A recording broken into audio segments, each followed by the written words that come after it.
United Methodist Church in downtown Kinston, North Carolina. Welcome to our Bible study. We are moving on. We're invading the Promised Land. We're going to the book of Joshua today. And today what I'd like to do is to kind of give an introduction to the book of Joshua. There's a lot in Joshua that we like to read to the children, and then there's a bunch of stuff that we don't read to the children in the book of Joshua. But why was Joshua written, and where do we get this book, and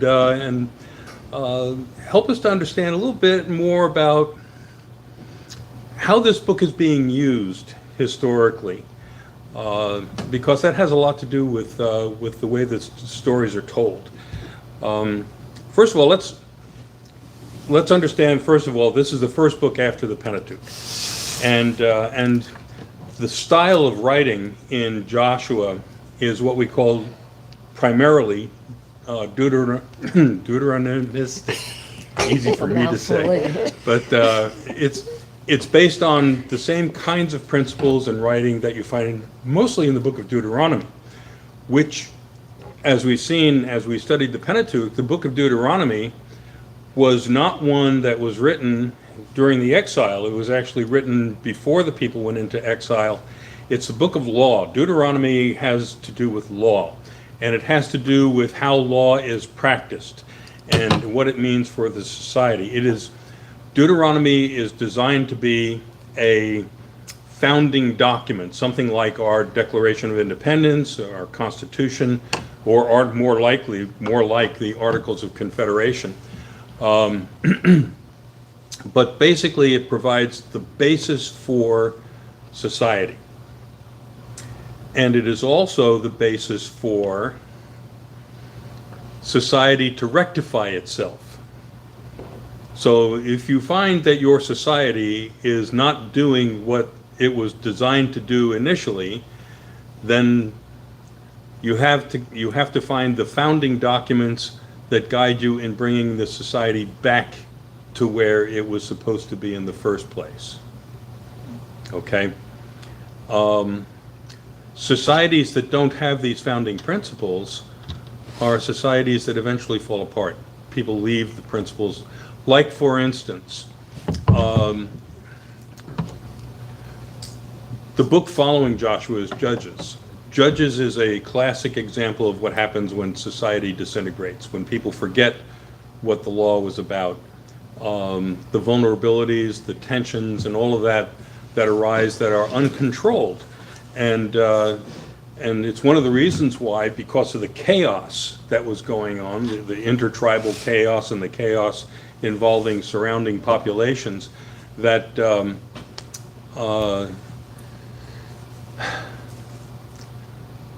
people wanted a king. Somebody who could just bring it back together, somebody who by force can make things whole again. And so that was the motivation for going to a king.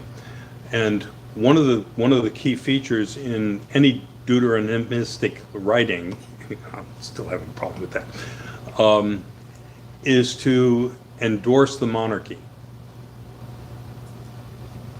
Endorse the rule of government in enforcing the law and in restoring values and things like that. That's what it's all about. So when was the book of Joshua written?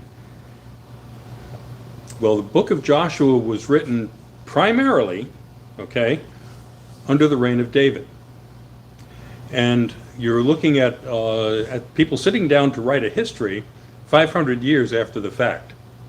So Joshua was ancient history when it was being written, which is now ancient history to us. Okay?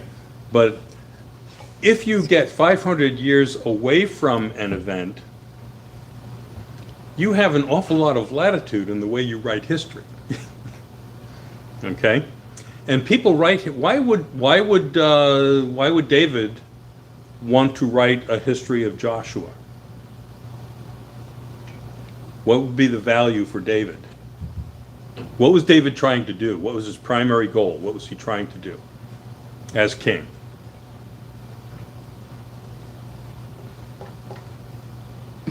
be the king, okay? Set up a kingdom. Huh? To set up a kingdom, okay? David did not have a kingdom, Oh, okay? There was a king before him, Solomon, but you still had basically a conglomeration of tribes. You did not have a kingdom, okay? So what is David trying to do? He's trying to centralize the government. And how do you centralize the government? Well, in our government, we have a division between church and state. This is a new concept in the world, okay? You still don't have a separation of church and state in a society as advanced as England, okay? Church and state, I mean, there is a state church in England, and the king is the head of the church. So,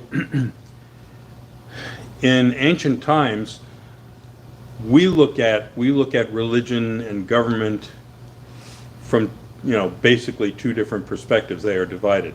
In ancient Israel, they were not. There was no distinction.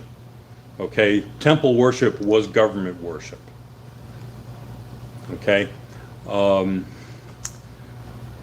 religious law was government law.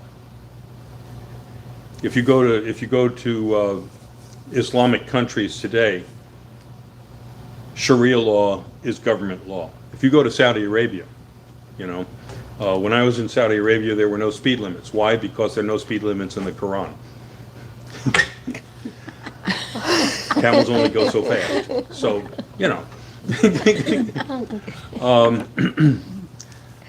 So when you see an institution of religious law, you are really seeing an institution of government law as well. The government enforced religious law. And the purpose of religious law was to centralize power in the government. Not to say that the laws were bad. Okay? They're primarily pretty good laws. But if you violated the law, you were subject to governmental sanctions. You could be executed by the government for violating a religious law. So Deuteronomy is all about law. It's all about getting restored to where you were. David is trying to put together a kingdom, a unified kingdom. What is Joshua trying to do?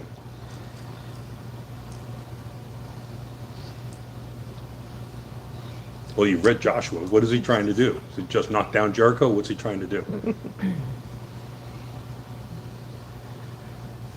Go in and establish. That's right. He's going in to establish a geographical entity for his people, a nation. Okay? He's trying to establish a nation. What is David trying to do? He's trying to establish a nation. Okay? Now, post-David, we see influences coming in. Okay? You see influences coming in from Hilkiah. You see them coming in from Hezekiah. You see them coming in especially, again, from Josiah. What are they all trying to do? They're trying to restore a nation. They're trying to get it back to the Davidic nation of Israel. David was successful in establishing the nation. It doesn't mean that it was as centralized or powerful as David wanted it to be. Solomon did more to centralize authority and power than David did. Of course, he built on what David was doing and strayed from it a lot. But so anytime a monarch is trying to reestablish central authority and recreate a nation, then they're going to be using the models from Joshua. And they're going to write history in a way that promotes the goals of those monarchies. Okay? That just sounds terrible, doesn't it? Okay? When we were kids, we played cowboys and Indians. Who were the bad guys? Indians. The Indians. Who were actually the bad guys? Cowboys. The cowboys. Okay. After the Civil War, you had things like movies like Gone with the Wind. What were they trying to do? They're trying to romanticize the Confederacy, which was a horrible institution, okay, full of slavery and class distinctions and things that are just terribly anti what we had written out in the Declaration of Independence. So there was, for many, many years, during and after Reconstruction, there was a concerted effort in the South to rewrite the context of the Civil War. And, it's oddly enough, we didn't study it that much when I was a kid in New York. We studied more about the Revolutionary War and the Indian Wars in New York than we did about the Civil War. But in the South, the Civil War was a big deal. And in the South, it was promoted from the standpoint of the Confederacy. Sweeping aside some of the issues that caused that Civil War to happen. So what you see in Joshua is the same kind of thing happening, okay? And you're going to see the same kinds of techniques. There's a lot of genocide in Joshua, a lot of it, and it's all justified as far as Joshua is concerned, as far as David's concerned. Take a look back at how David was before he became king, okay? When David was basically exiled and had to put himself at the mercy of a Philistine king, that Philistine king gave him a base of operations under the protection of Philistia. And from that base of operations, David went into Gentile territory and raided Gentile villages and killed everybody in them so that there would be no witnesses. So this is the guy who's writing the history of Israel. And is he justifying genocide? Absolutely. And why wouldn't he? So Joshua is a rough book, okay? Joshua, just understand that Joshua is a rough book. You know, the kids get only as far as the walls falling down in Jericho. They don't go into the annihilation of the population in Jericho. So we are very selective in the kinds of things that we bring forth in Joshua, and he is, from our standpoint, a great biblical hero, and from the standpoint of the times that they were writing about him, he's maintained as a great hero, as a role model for the nation. And hopefully, apparently, the current state of Israel has moved past that, because while they're accused of committing genocide, they are not committing genocide. Otherwise, there would be no Palestinians.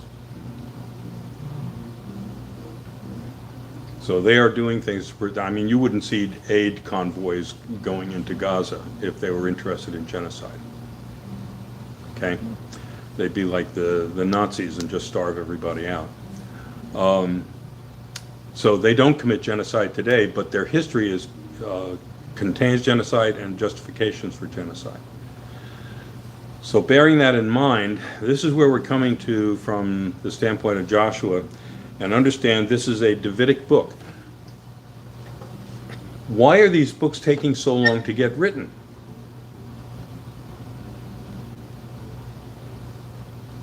Because there was nobody to hire writers.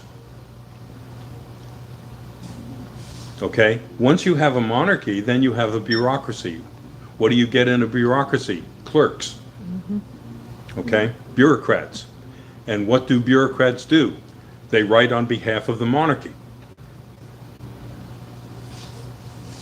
So understand, this is not going to be a clean history. This is not a history that's going to meet the standards that we require of historians today. And even though we have standards for historians today, that doesn't mean the historians follow them very well. Okay? So just be aware. Everybody who writes a history has some self-serving reason for doing it, whether it's just to make money off of the book or to really explain some details of things that maybe weren't covered otherwise, or to present a different point of view. It goes on all the time. History is always being edited, okay? After World War II, Winston Churchill wrote his own history of World War II. Guess how that came out. Okay. But for us as Christians. Yes. Good question. How, I mean, what, with all that problematic stuff, what is our message? You know, that God keeps his promises? Ah, yeah. Or, I mean, that's a lot of problems That's a lot of problems. with what we're reading. You know what I mean? It's not just that God keeps his promises, but how does he do it? What does God consider fair game in fulfilling his promises?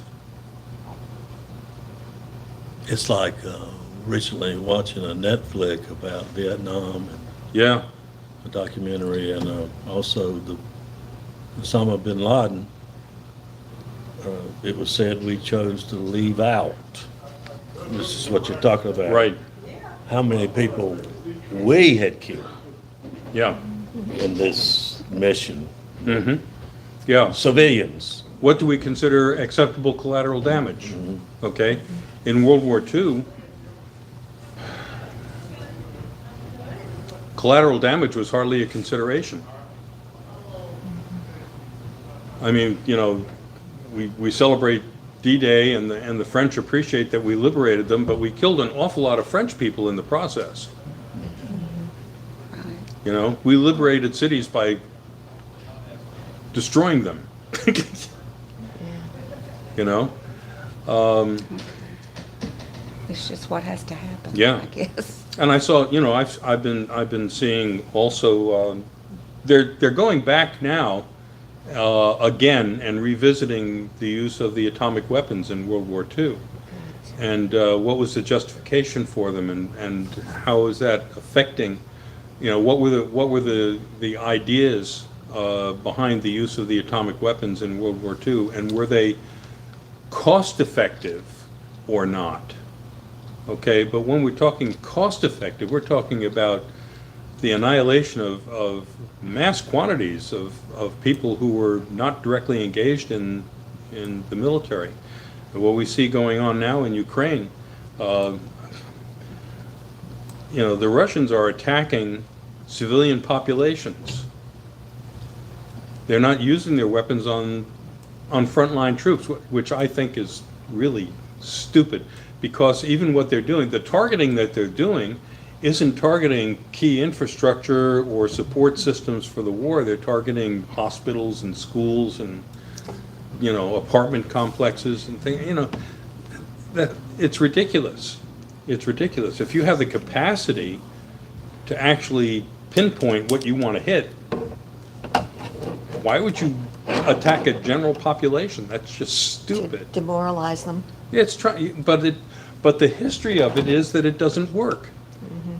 You know, the mass destruction of cities in England and in Germany did not demoralize the populations. It invigorated them to fight harder. I think what I take out of some of these books in the Old Testament is how God can use such imperfect people. And I think, well, then maybe there's hope for me. You know, individually, then what do we do as a population? How can we make Kinston better, make Aden better? And I think it's about, you know, like, you're hoping that society is advancing all the time, you know, that we're learning from mistakes and trying not to make them again, Yes. you know? But are we? I'm not so sure. We still, oddly enough, find ourselves in an imperfect world. Yeah. And one of the things that we have to watch very, very closely as we progress as a society is that we are getting much, much, much better at accessing knowledge, but we are not getting better in accessing wisdom. Yes. And if you have a lot of knowledge and not a whole lot of wisdom, you end up with things like genocides and the rest. And it can be very, very dangerous. And this is what people who are working in AI are cautioning us about, is that these systems are not really based on any kind of morality or wisdom. They're based more on self-preservation and acquisitions and things like that. So we need to be very careful about it, because the worst elements of all of the things that AI accesses, all the knowledge that AI accesses is human knowledge. So would it be prone to human mistakes? Absolutely. Absolutely. So here we have Joshua, and well, let's get into the. One of the things you want to look for is what is the legitimization. Okay, when I received my commission as an officer, it was signed by the President of the United States, Richard Nixon. Okay? And I have that hanging on my wall. That's my commission. That's the thing that gives me the authority to be an officer. Okay? And to give orders and to take orders. Okay? But to carry out missions and things like that. I have a commission that authorizes me. Chapter 1 in Joshua is an authorization. Where does he get it from? Where do you think? God. God. There we go. After the death of Moses, the servant of the Lord spoke to Joshua, son of Nun, Moses' assistant, saying, "My servant Moses is dead." That was, I love, it's not like, and we all miss him, and, and he was such a good guy. All right, my servant Moses is dead. Now proceed to cross the Jordan. Oh, well. Moving along. Yeah, moving on. Moving on. We're looking forward. Yeah. We're looking forward. Now proceed to cross the Jordan, you and all the people, into the land that I am giving them to the Israelites.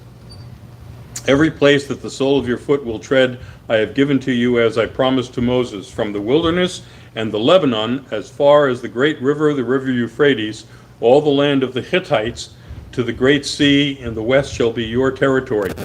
Guess what? Didn't happen. Did not. Okay, if this is the Lord speaking to Joshua, the Lord lied.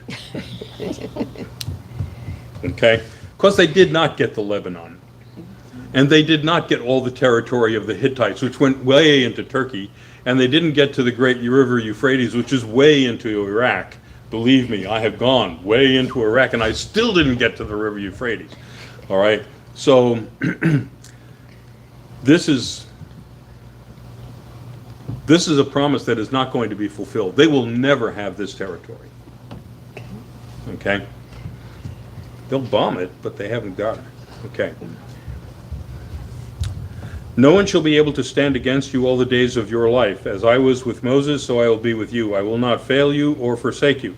Be strong and courageous, for you shall lead the people to possess the land that I swore to their ancestors to give them. Only be strong and very courageous. There's courageous again. Being careful to act in accordance with all the law that my servant Moses commanded you. Do not turn from it to the right hand or to the left, so that you may be successful wherever you go. Once again, an emphasis on following the law. You will follow the law. If you don't follow the law, this isn't going to work out. Okay? But follow the law and everything will. This book of the law shall not depart out of your mouth. You shall meditate on it day and night, so that you may be careful to act in accordance with all that is written in it. For then you shall make your way prosperous. And then you shall be successful. I hereby command you, be strong and courageous. Do not be frightened or dismayed, for the Lord your God is with you wherever you go. All right, now I got an issue with a couple of these things. Okay, one of them is that the territorial claims that God made were never fulfilled. Okay, actually Joshua's invasion of the Promised Land did not go that deep. You're looking basically at the areas of the east of the Jordan and the area of Benjamin and Judah. So you're not looking at a lot of stuff up north. You're looking basically at the southern part of the territory. They never got close to Lebanon. They never really conquered. Joshua never conquered all the way from the Jordan to the Mediterranean. Never controlled that. Okay, there was always a strip along the coast of the Mediterranean that belonged to other people. And David was trying to get that territory away from the Philistines.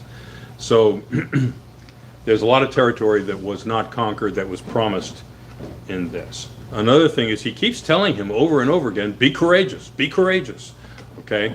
At the same time, he says you have nothing to fear. Well, if you have nothing to fear, you don't need courage.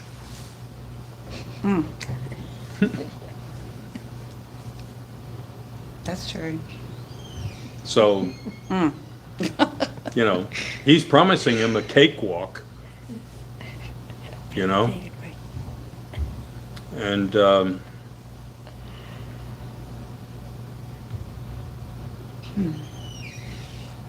so why do we have this courage message in here? Well, we have the courage message in here, especially because of the people who are using this book to reclaim territory that did not belong to them, that was not part of this promise. This is territory that had been, understand about Josiah and the later kings of Judah. Assyria has conquered Israel. They have conquered the northern tribes of Israel, all except for Judah and Benjamin. It is under Assyrian territory, okay? But during the reigns of Josiah and some of these other kings, Assyria is in the latter stages of its existence. So Assyria has gotten weak enough that these kings feel like they can reconquer that territory back from Assyria. And for that, they're going to need some courage. So that's why there is this call to be courageous, because we're going back in, we're going to reclaim the northern kingdom back again. Okay. Then Joshua commanded the officers of the people pass through the camp and command the people, prepare your provisions, for in 3 days you are to cross over this Jordan to go and take possession of the land that the Lord your God gives you to possess. But to the Reubenites, the Gadites, and the half-tribe of Manasseh, Joshua said, remember the word that Moses, the servant of the Lord, commanded you, saying, the Lord your God is providing you a place of rest and will give you this land. Your wives and your little ones and your livestock shall remain in the land that Moses gave you beyond the Jordan. But all the warriors among you shall cross over armed before your kindreds and shall help them, until the Lord gives rest to your kindred as well as to you, and they also take possession of the land that the Lord your God is giving them. Then you shall return to your own land and take possession of it, the land that Moses, the servant of the Lord, gave you beyond the Jordan to the east. Okay, during the Pentateuch, there was an invasion of the land east of Jordan, and it was given to these tribes. They asked for that territory. And Moses was concerned that once these people are settled east of Jordan, that they're not going to participate in the general invasion of what's west of the Jordan. So Moses gave them that territory on condition that their people would assist in the invasion of the territory west of the Jordan. Okay? So this is a reiteration of that. They answered Joshua, all that you have commanded us we will do, and wherever you send us we will go. Just as we obeyed Moses in all things, so we will obey you. Only may the Lord your God be with you, as he was with Moses. Whoever rebels against your orders and disobeys your words, whatever you command, shall be put to death. Only be strong and courageous. There's a courageous again. Okay? So he's got the loyalty of the tribes, the 3 tribes that are going to be on the east side of the Jordan. Okay? And there is really a division between those tribes east of the Jordan and the tribes that are west of the Jordan. The cities of sanctuary are on the east side of the Jordan. Okay? So when you get the sanctuary cities on the east side of the Jordan, for people who have committed manslaughter, okay?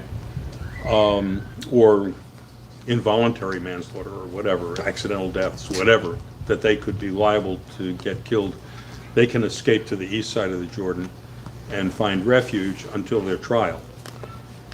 And so there is an understanding, like there was an understanding at the Mason-Dixon line, that there's a difference between North and South. Okay? Well, that's it. And we'll do chapter 2. Do you have any questions or anything about what we've covered today? Okay, just bear in mind that while we go through this book of Joshua, the book of Joshua was written to endorse the monarchy of David and the later reformers. Okay? So there we go. Thanks for being with us. If you have any questions or anything, you can email me at revlev@nccumc.org. And I look forward to hearing from you. God bless you all. Have a great day. See you next week. Dennis, you said you grew up near